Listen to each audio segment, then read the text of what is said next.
So a couple of beautiful plays here from Mike Macdonald in this game. I love when he blitzes. I think you're going to see more of it dialed up than ever.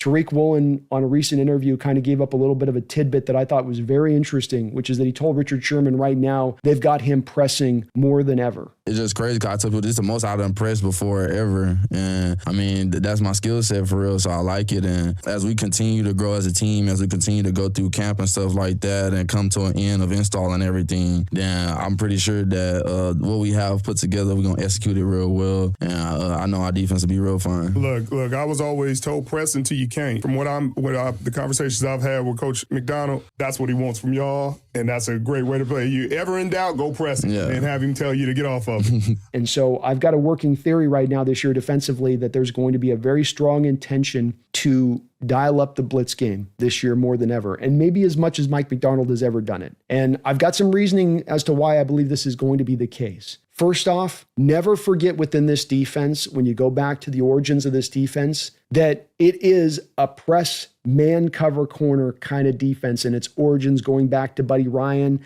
and how his sons ran it as well. That's at its best, it wants to stack boxes, press you on the outside, run man coverage. Good luck getting off our press in time before the blitz gets to you. Now, it's evolved over the years. Mike Macdonald has evolved it in other ways, more off coverage, more zone coverage, less blitzing, more four-man fronts. That's been how Mike has gone up until this point. But I think he also is a guy that's very smart about taking advantage of the exact personnel he has rather than the one-size-fits-all, and then molding the personnel to what they do best. He wants to get Nick Emawari out on the field. Doesn't have an opening out there for Emawari to get out there at safety. Basically, this is in the spirit of getting your best 11 guys on the field at once. So where can I place him? Slot is the natural place to impart him, right? That's the next spot you'd go if you don't have safety open for him. So you put him down in the slot. Well, then what does that mean for Witherspoon? You're kicking Witherspoon to the outside. What did Witherspoon do best at Illinois? By far. What was he asked to do most at Illinois?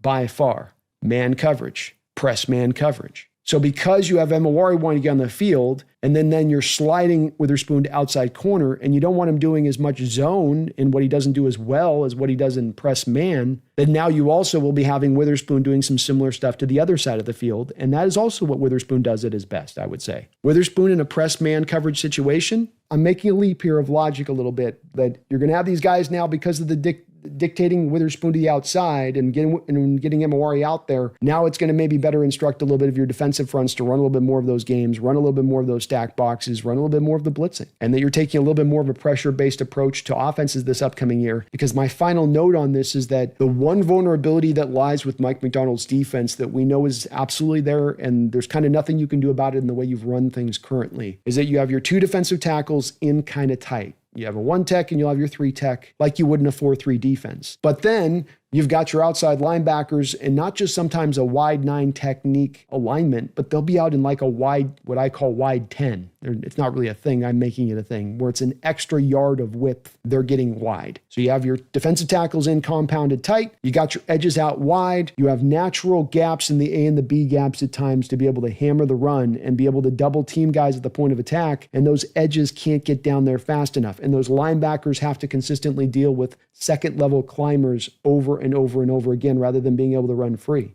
A way you could mitigate this is you stack the box up. You get the 5th man down the line of scrimmage. I get a 5th man on the line of scrimmage. Now that wide zone doesn't have 4 men that are trying to get laterally to a spot. Now I've got the 1 extra man out there. Much easier for our guys to get out laterally to a spot here or to here, either side. Less my guys have to go distance-wise laterally if it's just a 4-down line situation. But now I can clog those holes up on the inside as well. Now I can take away those natural gaps that exist. And now what are you going to try to do? Well, maybe you'll try to run, but we can blitz you and we can run man coverage on the outside. I'd love it if this is where this is headed. I don't know for sure that this is where it's headed, but the way that Woolen's talking about playing as much press and the slide of Witherspoon out to the edge and just wanting to get Emawari on the field because he does look like that kind of difference maker here a little bit right out the jump. I think this is going to be a big pull for Mike Macdonald this upcoming season, and you will love watching it. It is fun football. It is aggressive football.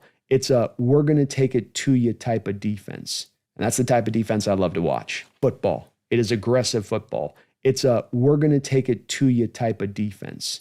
And that's the type of defense I love to watch.